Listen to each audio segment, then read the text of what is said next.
I never went looking for a fight, never been that guy. After 25 years in the Army, all I wanted was a quiet corner of the world, a place to breathe, to build something real.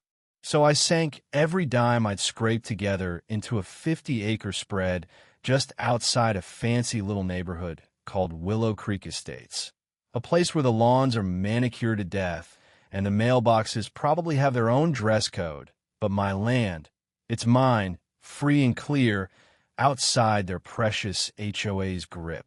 I started a bison ranch, just 8 head at first, but by the time this whole mess kicked off, I had 20, mostly bulls, big, ornery, beautiful beasts that don't take kindly to strangers. And that's where the trouble started, with a woman named Patricia Caldwell, the HOA queen bee who thought my slice of earth was her personal sandbox. It was a Tuesday, mid-morning, the kind of day where the sun's just warm enough to make you sweat while you're stringing barbed wire.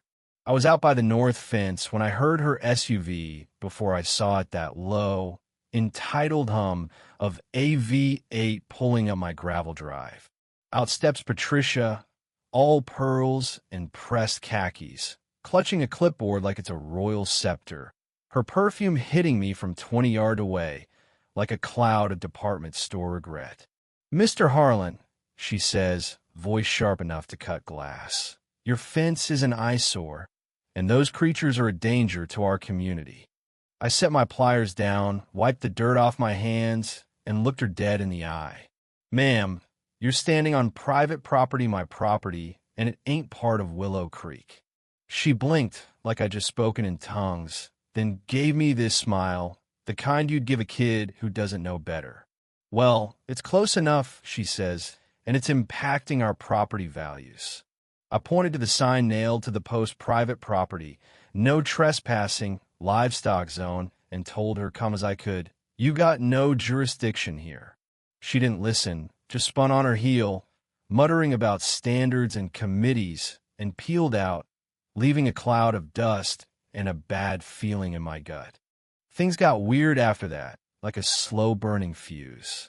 Letters started showing up in my mailbox, official-looking ones, stamped with the Willow Creek seal, citing violations for my fence, my barn, even my damn bison, like they were some kind of public menace.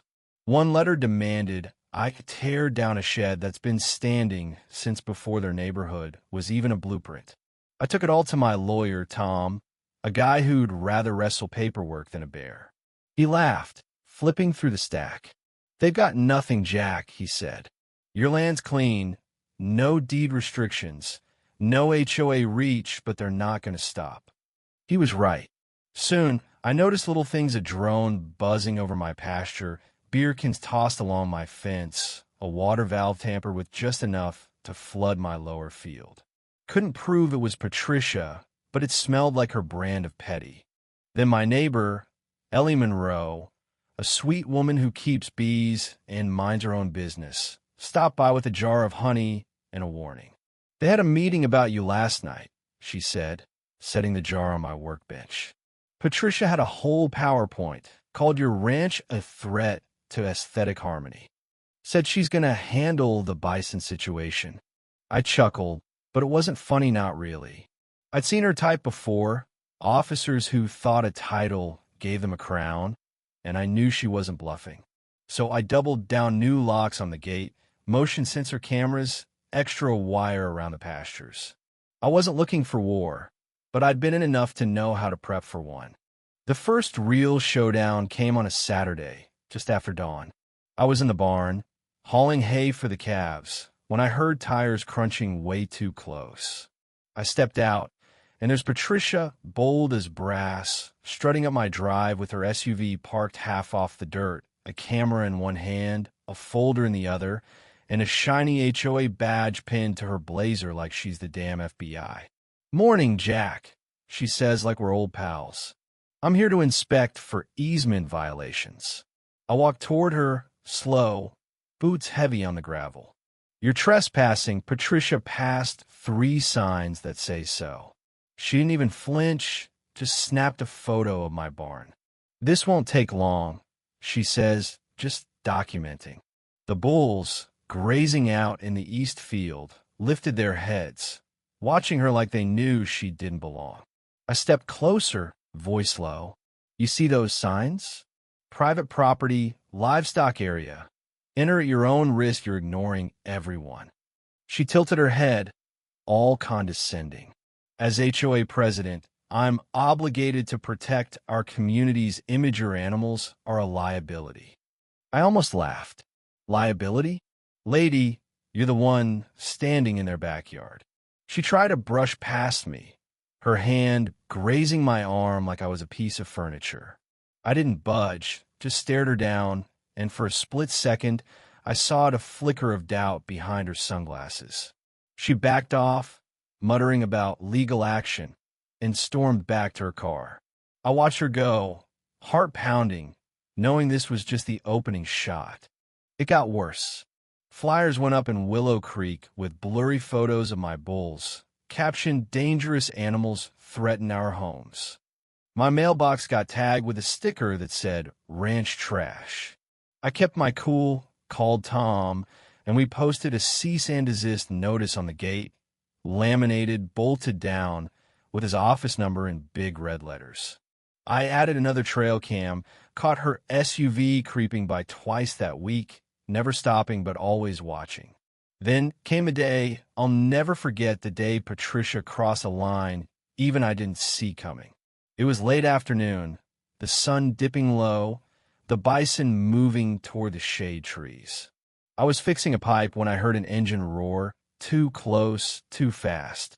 I ran around the barn, and there was her red SUV, plowed right through my gate, 30 yards into the pasture, engine idling like she thought she was on a safari.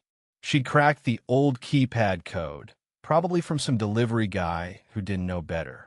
3 bulls Duke, my lead, and his brothers Hank and Buck turned to face her, heads low, nostrils flaring. I sprinted, waving my arms, shouting, "Back up, Patricia, back up!" She didn't. Instead, she honked a sharp, stupid blast that echoed like a grenade. Duke bellowed, a sound that shakes your bones, and charged. His head slammed into her SUV's side, metal crunching like tin foil. Hank followed, hitting the rear, lifting the back tires clean off the ground. Patricia screamed, ducked below the dash. I was yelling, "Get out, don't move," but she rolled down her window and shrieked, "Control your beasts." Duke hit again, caving in the door. She finally stumbled out, tripping in her heels, hitting the dirt hard, screaming like the world was ending. I vaulted the fence, arms wide, roaring at the bulls to back off. Duke stopped, snorted, and turned away, not because of me, but because he'd made his point. I crouched by Patricia, who was sobbing into her blazer. "You hurt?" I asked. She just glared, clutching her purse. "Your monsters try to kill me." I stood, voice cold. "They're animals on my land. You drove in here. Ignored every sign. Next time, Reed." She limped to her wrecked SUV, drove off, and I knew this wasn't over. The footage from my cameras caught it all: the gate, the honk, the charge, her screams.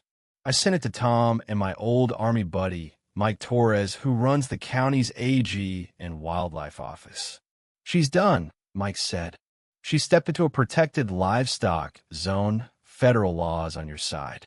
Tom filed a restraining order and a countersuit for trespassing and defamation. Patricia, though, went full scorched earth.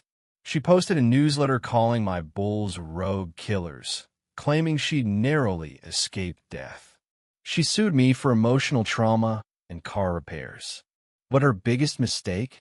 That SUV had a dash cam, streaming live to the HOA's YouTube.